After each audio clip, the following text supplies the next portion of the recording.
जब आपके मंसूबे बार बार नाकाम होने लगे तो रुक जाना चाहिए, क्योंकि तब अल्लाह चाहता है कि आप उसकी रजा में राजी हो जाए।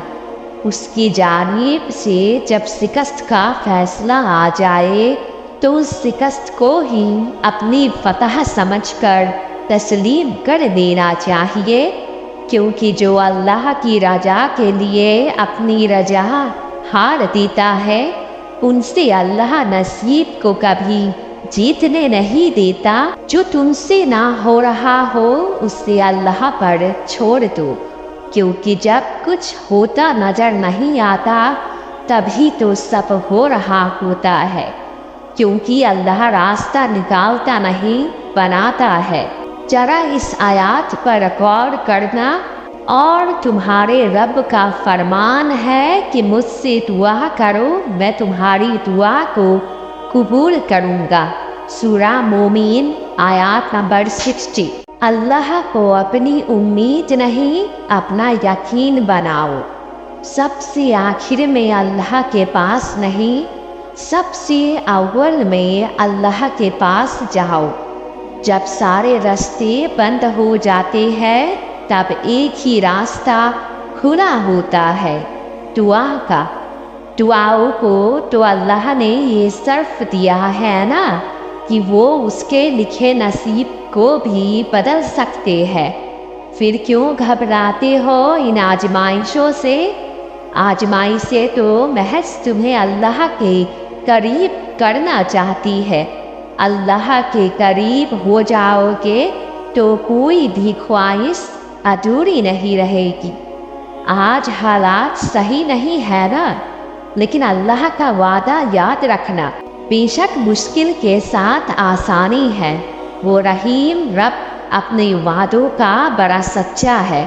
अल्लाह कोई ना कोई रास्ता जरूर निकालेगा। बस अपने दिल को समझाओ कि जो अल्लाह यूसुफ को मिस्र का बादशाह बना सकता है, यूनुस से मछली के पेट में आयत करीम पढ़वा सकता है, मूसा के लिए दरिया में रास्ते बना सकता है, तुम्हारा अल्लाह भी तो वही है। बहुत जल्द तुम्हारे गम खुशी में बदल दिए जाएंगे, तुम पर भी करम होगा।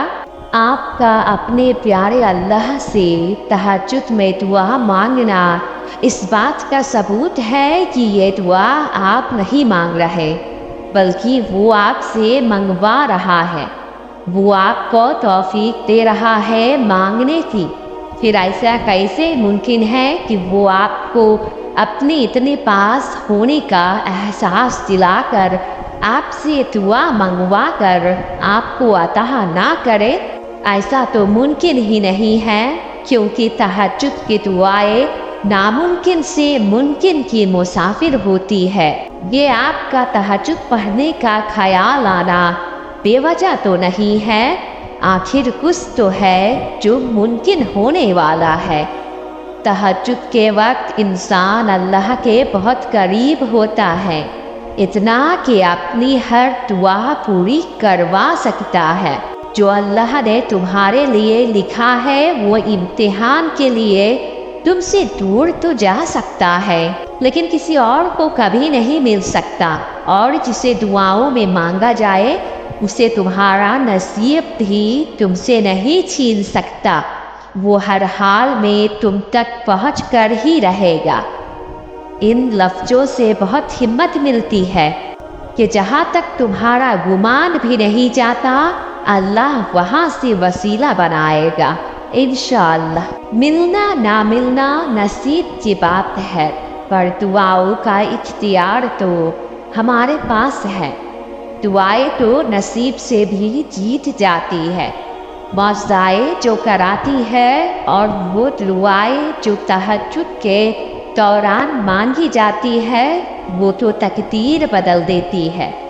माजी पर सब्र करना सिखा देती है, हाल को बेहतर बना देती है और मुस्तकबिल को संवार देती है।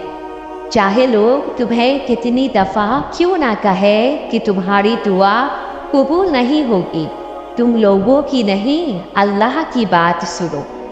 اور اللہ یہ کہتا ہے کہ مانگو مجھ سے، میں تمہیں عطا کروں گا، اور بے شک اللہ اپنا وعدہ پورا کرتا ہے۔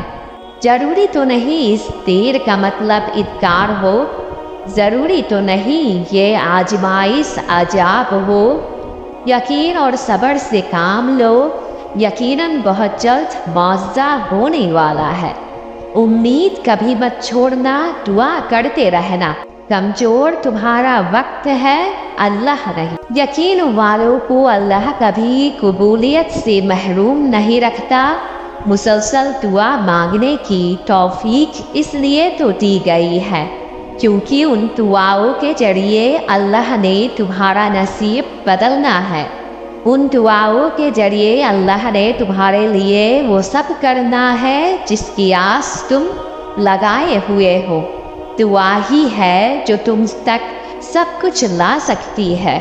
دعا میں تقدیر بدلنے کی طاقت رکھا ہے اللہ نے، پھر چاہے سب کتنا ہی مشکل اور ناممکن نظر آئے۔ اگر تم نے اللہ کی رحمت پر اور اللہ پر یقین کر لیا، پھر تمہارے لیے اللہ وہاں سے راستے نکالے گا جہاں سے تم تصور بھی نہیں کر سکتے۔ سنو، تم کوئی چیز بار بار اللہ سے مانگ رہے ہو، اگر وہ تمہیں نہ ملے تو اللہ سے شکوہ نہ کرنا، کیونکہ تم وہ مانگتے ہو جو تمہیں بہتر لگتا ہے، لیکن اللہ وہ دیتا ہے جو تمہارے لیے بہترین ہوتا ہے۔ کیا پتا جو تم مانگ رہے ہو وہ بس ایک پھول ہو اور اللہ نے تمہارے نصیب میں سارا باغ لکھا ہو۔ تم صبر تو کرو، مایوس کیوں ہوتے ہو؟ کیا تمہیں اندازہ نہیں اپنے رب کی رحمتوں کا؟ وہ تو ایک لمحے میں نصیب بدل دیتا ہے۔ تمہاری زندگی میں آنے والی خوشیوں کا منتظر ہے تمہارا سفر، اور تم مایوس ہو کر بیٹھے ہو کہ کچھ نہیں بدلے گا۔ تم سجدے میں سر جھکا کے اس کی راحت مانتے رہو، وہ سب دیکھ رہا ہے، وہ سب سن رہا ہے، وہ تمہاری دعائیں ضرور قبول کرے گا۔ تم صبر تو کرو۔ تقدیر اور قسمت سے زیادہ طاقت دعاؤں میں ہوتی ہے۔ دعا وہ طاقت رکھتی ہے جو آپ کے نصیب میں نہیں، اسے بھی آپ کا کر سکتی ہے۔ اگر آپ کو لگے کہ کوئی چیز تقدیر میں نہیں لکھی تو پھر بھی دعا کرنی چاہیے، کیونکہ تقدیر کے سامنے ہم بے بس ہیں، تقدیر لکھنے والا نہیں۔ سب راستے بند ہونے کے باوجود تمہارے دل بار بار اس بات پر قائم ہے کہ ابھی ہار نہیں مانتی، ابھی تو اور شدت سے اللہ پر یقین رکھنا ہے۔ آسمان سے دعا کی قبولیت اترتے دیکھنی ہے، ان کی خوشبو محسوس کرنی ہے، تو جان لو اللہ کی طرف سے ہمت آ گئی ہے۔ بہت جلد معاوضہ ہوگا، تمہارے یقین کا صلہ ملے گا۔ ہم سمجھتے ہیں کہ اللہ ہمیں سن نہیں رہا، ہمارے ساتھ ہوئی زیادتی کو دیکھ نہیں رہا، حالانکہ اس سے تو پل پل کی خبر ہے۔ اللہ ہر بات کا، ہر زیادتی کا جواب دیتا ہے، اور اس کا جواب جب آتا ہے تو سوال ختم ہو جاتے ہیں، مگر وہ جواب بس تب دیتا ہے جب تم کسی کی زیادتی پہ صبر کر لیتے ہیں۔ جب ہم خاموش ہو جاتے ہیں، ہاں، وقتی طور پر ہمیں اس کی مصلحتیں نہیں سمجھ آتی، لیکن وقت گزرنے کے ساتھ ساتھ سب سمجھ آنے لگتا ہے۔ وقتی طور پر ہمیں اس کی مصلحتیں نہیں سمجھ آتی، لیکن وقت گزرنے کے ساتھ ساتھ سب سمجھ آنے لگتا ہے۔ وہ نہ سمجھ میں آ سکتا ہے اور نہ تصور میں لایا جا سکتا ہے۔ اس کی رحمتیں، اس کا غضب اس کی پہچان ہے، اور سب سے بڑھ کر یہ کہ اس کی محبت کی کوئی مثال نہیں۔ اس کی محبت اس پھول کی خوشبو کی طرح ہے جسے دیکھا نہیں جا سکتا، بس محسوس کیا جا سکتا ہے، اور جب اسے محسوس کرنے لگو گے تو ساری الجھنیں سلجھنے لگیں گی، اور یاد رکھو تم اسے بھول بھی جاؤ نا، वो तुम्हें तब भी नहीं भूलता। कुरान में उस रब की बातें पढ़ो तो अकल दंग रह जाती है कि या अल्लाह इतनी मोहब्बत मुझसे, या अल्लाह मैं इस काबिल नहीं। और बेशक जब वो राजी हो जाता है तो सारी कायनात तुम्हारी झोली में ला कर रख देता है।